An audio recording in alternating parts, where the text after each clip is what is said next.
Rant N Rave, here we go. Let's talk a little baseball. The Atlanta Braves are doing well so far.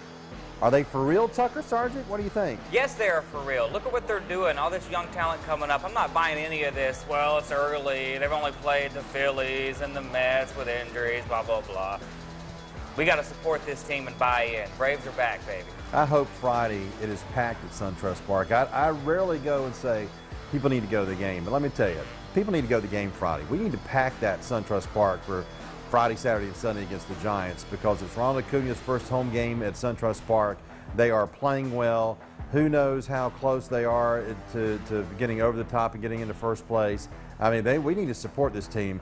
Look, when they had a 6-game over 500 record the other day, it was the first time since September of 2014. So it's been a while since we've had some winning baseball with this team, so they are doing really well. Look, I said 81-81 to begin the season. I still say around the 500 mark, but what if they won 90 games? Oh, my goodness. Imagine how many home runs Acuna's going to hit at SunTrust Park. Oh, how about hammering Ozzie Albies? Yeah, Albies, oh, my goodness. It's so fun to watch. Unbelievable. It is a lot of fun. Well, how about Mike Soroka, the young pitcher? What grade do we give him? I think this is kind of an easy answer for both of us. I mean, Tucker, could he have gotten any better? Could he have pitched any better than he did on Tuesday night? No, yeah, he did give up a home run to Cespedes, but who doesn't give up home runs to Cespedes? Because of that, because it was Cespedes who hit the home run, I give him an A+. He was awesome. How about that? Yeah. I tell you what, I've interviewed this kid for 3 years in a row, Tucker. He's the most mature prospect they've had in a long time. When he was 18, 3 years ago, when he was in his first spring training, it was like, oh, who is this kid? He's more mature than I am, for crying out loud. He's just a special kid. Everybody says that, who's around him, who sees him. And we saw why on Tuesday night with that performance. It was great, and hopefully he'll stay in that rotation for maybe a decade and a half. I'll take that. Jake Fromm of the Braves, baby. Hey, that'd be pretty good. That's true. That is a good comp. All right, speaking of football, Falcons. What do you think about that Falcons draft? And I'll let you go first. Okay. Oh, thank you.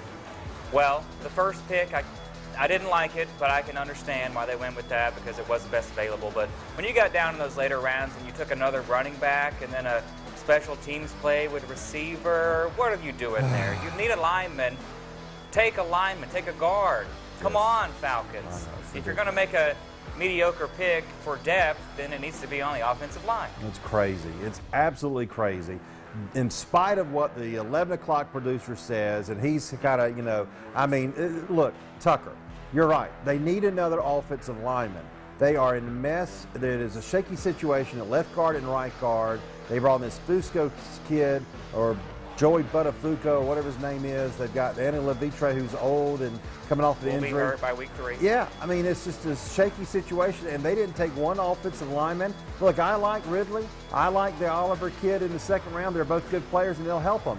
But they didn't take an offensive lineman. They have got to have strength on that line of scrimmage, or they're not going to get back to the Super Bowl, and their window is closing by the month with this team. They've only got about 2 years to get this done before a lot of players are going to have to go through free agency and leave, or they're going to be in trouble. So I guess I'm not surprised because they've ignored offensive line in the past before. Take that, Clay. All right, finally, NBA. Who are the Hawks going to get for the head coach? You have a favorite that you'd like for them to get? Well, I'm not much of an NBA guy, I'll just be honest with you. But I looked up the candidates before I came in, and I like the guy who's already on the staff, Darvin Ham. Yeah.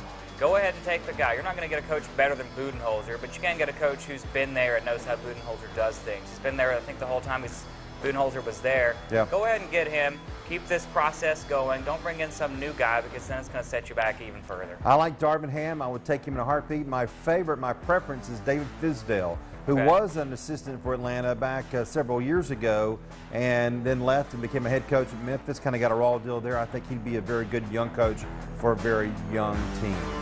Go Braves. There's Rant N Rave for this week.